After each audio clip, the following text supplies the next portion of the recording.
Gun é uma das mais belas obras cyberpunk e uma das mais incríveis da ficção científica. Uma jornada incrível por uma distopia cibernética e cheia de histórias poderosas. Não é à toa que esse mangá ganhou muitos fãs, incluindo o brilhante James Cameron, que por anos tentou trazer essa história para as telonas de Hollywood. E ele finalmente conseguiu em 2019. E depois de tanta espera, qual foi o resultado?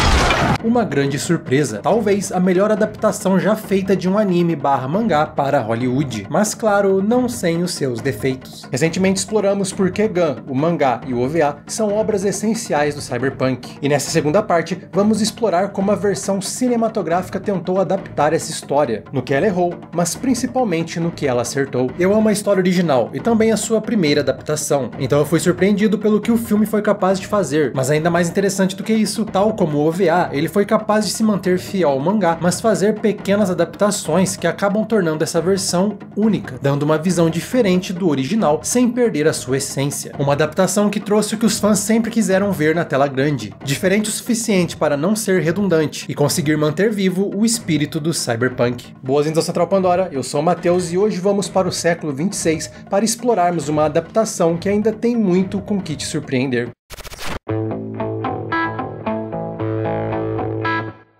A história por trás da existência desse filme é tão fascinante quanto o próprio resultado final. Cameron se tornou um fã de Gun ao ler o mangá graças a Guillermo del Toro. Pode-se dizer que desde então ele tentou fazer uma adaptação. Desde o começo dos anos 2000, a própria Fox demonstrou interesse no projeto. Cameron até mesmo usou o mangá como base para uma série original. Desde 2003, a adaptação de Gun foi adiada de novo e de novo. O que no fim das contas foi bom, afinal a tecnologia para conseguir construir um mundo assim não existia até Avatar transformar a capacidade dos efeitos digitais no cinema. Mas a essa altura, Cameron, que anteriormente disse que dirigiria a adaptação, já não assumiria mais a posição por trás das câmeras, ficando apenas como produtor junto de Jon Landau, e também como roteirista junto de Laeta Kalogridis, e uma terceira pessoa que chegou a trabalhar em uma das melhores obras de ficção científica das últimas décadas.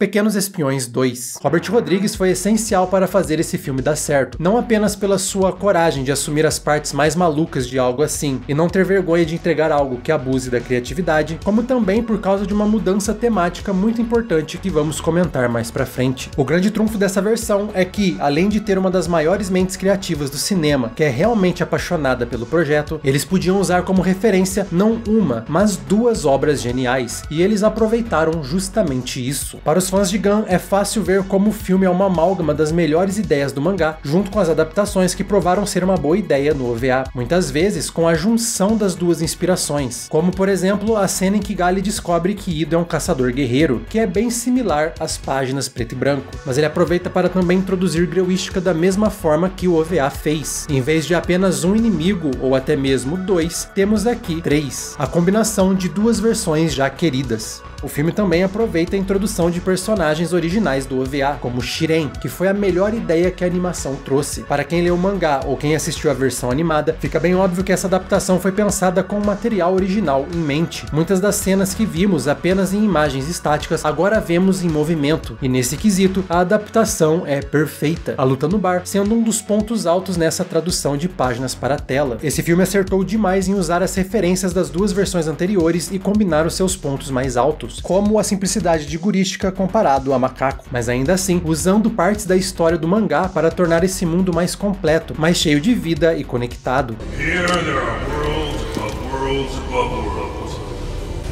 And the trash of each one flows down to the one below, till it all ends up here. Há quem diga que a versão live action é até melhor do que o primeiro OVA, mas se tem uma coisa que Ghost in the Shell nos ensinou é que só refazer cenas com fidelidade não é sinal de qualidade. E sim, Alita Anjo de Combate não é perfeito, com algumas mudanças que mais atrapalham do que ajudam. Yugo no mangá é um personagem complexo, nada inocente nem justificado, mas é possível entender o seu ponto de vista. É uma história tratada com muita humanidade humanidade, com realidade. No filme, Hugo é o clássico cara limpinho, motoqueiro de jaqueta de couro e que sim, roubava peças de outros ciborgues, mas ele se arrepende por causa de Alita, e tudo o que ele quer é abandonar essa vida. Temos uma história que está o tempo todo batendo na nossa cabeça com a mensagem de que ele não é um cara mau. Infelizmente, essa visão mais norte-americana de cinema não tem coragem de ter personagens falhos como no mangá, e isso tira muito da força que o arco de Hugo representa. Sem contar que, enquanto eu admito, o filme mostra um personagem muito mais amável com a Alita, que parece se importar muito mais com ela e estar realmente apaixonado, o ator falha em demonstrar toda essa emoção, principalmente quando todos ao seu redor estão atuando muito melhor. Outra coisa que é tradicional de narrativas mais ocidentais e que eu acho um defeito aqui é a centralização de toda a vilania. Em boa parte do mangá, e principalmente no OVA, vemos que as tragédias são motivadas pelo próprio ambiente, por como a relação entre Zalem e Sucatópolis torna as pessoas monstros. Já no filme, absolutamente tudo é motivado por Nova. Cada detalhe acontece por causa dele e com isso ele inunda toda a história. The man responsible for our exile,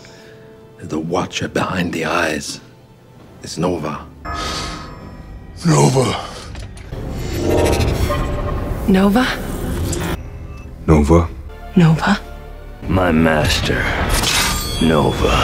Esse é um padrão de filmes hollywoodianos, focar na maldade em uma entidade sólida e fácil de ser identificada, em um único ser e não em um ideal, em um ambiente. Eu sei que Nova se torna muito mais importante em Gun depois do arco do Motorball, mas essa dinâmica de vilão de todas as coisas e responsável por tudo que dá errado na vida de Alita impede que a adaptação tenha a mesma profundidade de Gun. Mas pra mim, é isso. Alita Anjo de Combate não é uma adaptação perfeita, mas os seus erros são quase insignificantes quando levamos em consideração seus acertos. Mas o principal dos acertos está não só em ele tentar ser uma adaptação fiel, mas também como ele acrescentou camadas para construir a sua própria identidade e ser algo único até em comparação com o mangá e o OVA.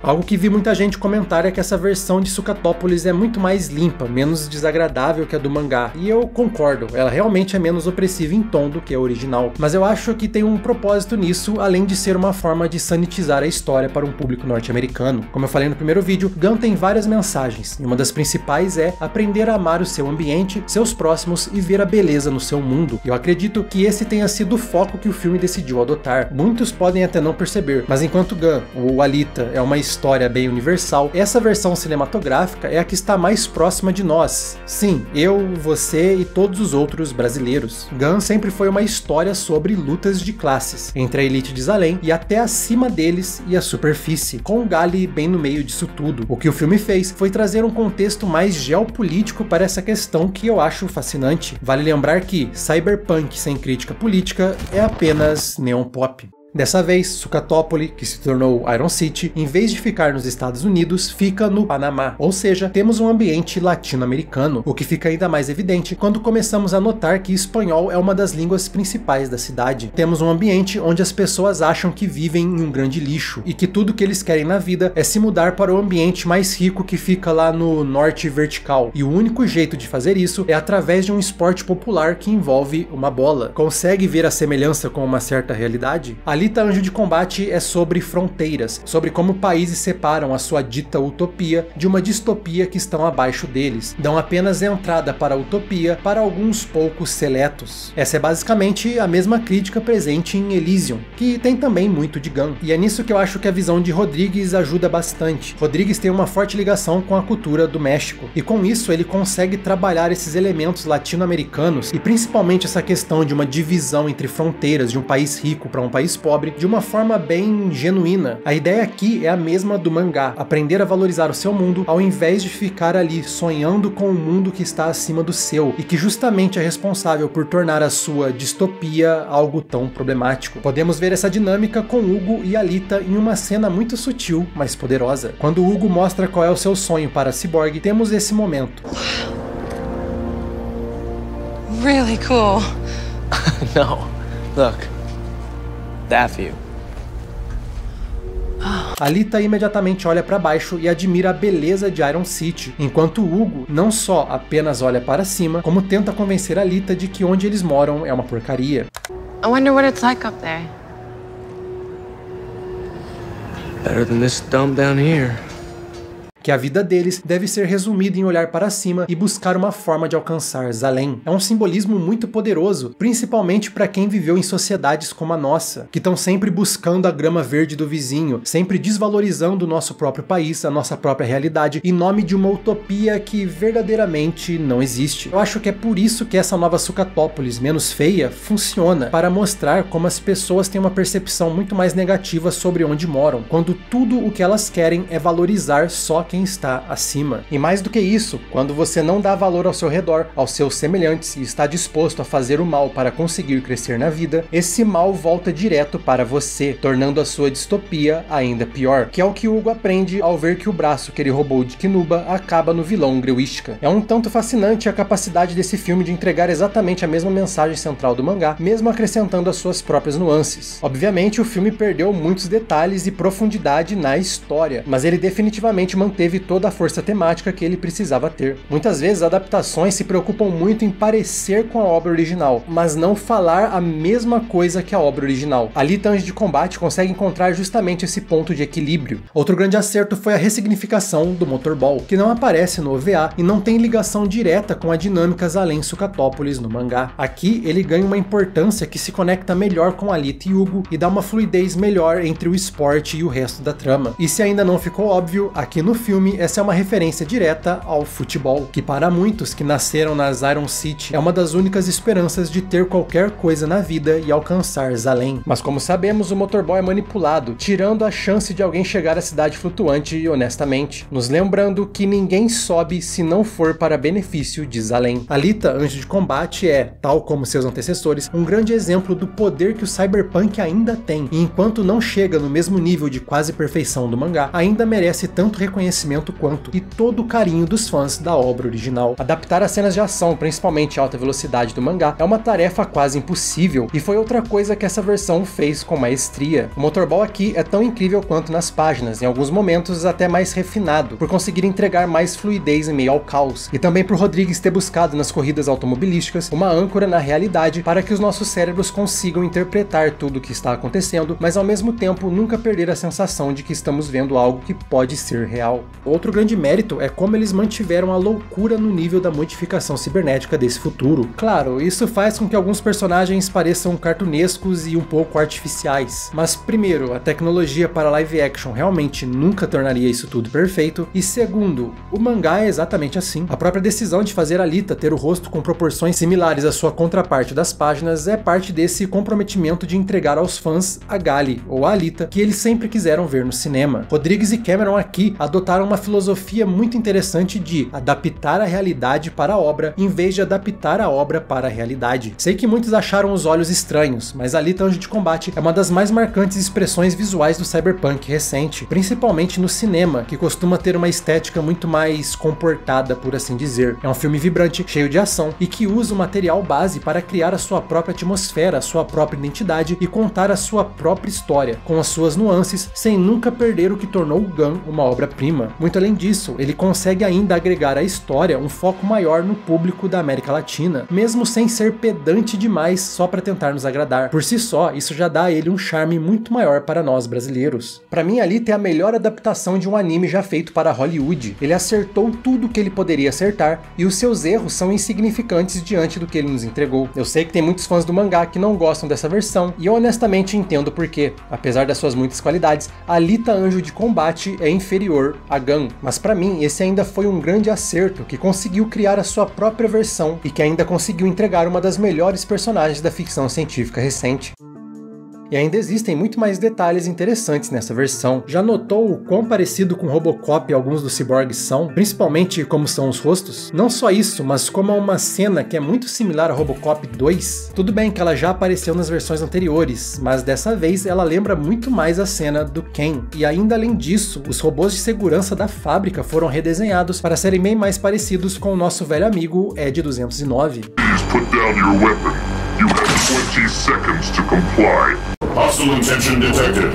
Surrender your weapon. O mangá foi inspirado por muitas obras clássicas da ficção científica, incluindo O Exterminador do Futuro, que é de James Cameron. Então é muito interessante ver que na hora de conceber essa versão, eles mantiveram essa filosofia e fizeram homenagens a outros grandes clássicos do gênero. Ele também tenta honrar a violência do material base. Ele realmente força o que o PG-13 permite. Na verdade, eu não faço ideia de como ele é só PG-13. Tudo bem que eles trocaram sangue por óleo, que acaba fazendo bastante sentido, mas...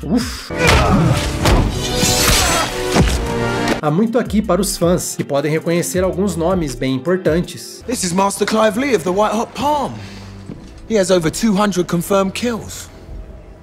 Além também de reconhecerem momentos tirados diretamente do material base ou da primeira adaptação.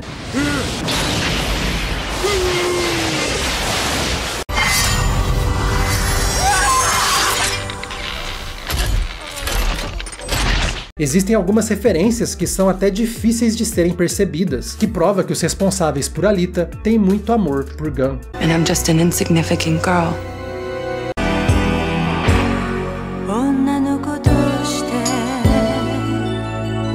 E é muito interessante que Alita foi pensado com sequências em mente. Afinal, ele acaba com um grande gancho e já preparou o terreno para o seu futuro. Você não escala Edward Norton para fazer um papel com 20 segundos de tela à toa. Isso obviamente deixou muitos querendo uma sequência e, ao que tudo indica, Cameron continua na luta para tentar fazer uma acontecer. E com a crescente valorização de Alita nos últimos anos, eu não vejo por que algo assim não aconteceria. Mas mesmo que não aconteça, mesmo que Cameron nunca consiga tirar Alita 2 do papel, ainda temos uma obra verdadeiramente cyberpunk, com uma grande sensibilidade e uma ótima representação de um ambiente muito especial para nós, com muito respeito ao que fez a história de Gali uma história tão marcante. Alita é uma grande vitória para os fãs de mangás, de animes, do cinema e da ficção científica. Eu realmente fico feliz de saber que histórias como Alita ainda estão sendo feitas no cinema, que a ficção científica nessa mídia ainda tem muita força para nos impactar dessa maneira. Eu falo tanto sobre a importância do cyberpunk porque esse é um subgênero que perdeu muito da força depois dos anos 90, que acabou se tornando muito mais estilo do que substância, muito mais neon pop. E ver que um filme assim recente decidiu apostar não apenas no seu visual e na sua tecnologia e entregar uma história vazia, me dá esperança de que ainda tem punks construindo histórias na ficção científica. Muito obrigado pela sua presença aqui comigo, eu espero que você tenha gostado e continuaremos aqui, nos próximos vídeos, trazendo o entretenimento de todas as galáxias, graças ao suporte de André Oliveira, Mr. Vitim, Alberi Maia, Lucas Ferreira e Pedro Borges, nossos oficiais de ciências. E você também pode ajudar a nave do Central Pandora a continuar navegando pelos muitos universos da ficção científica, ganhando acesso a conteúdos exclusivos e também ao nosso grupo no Telegram.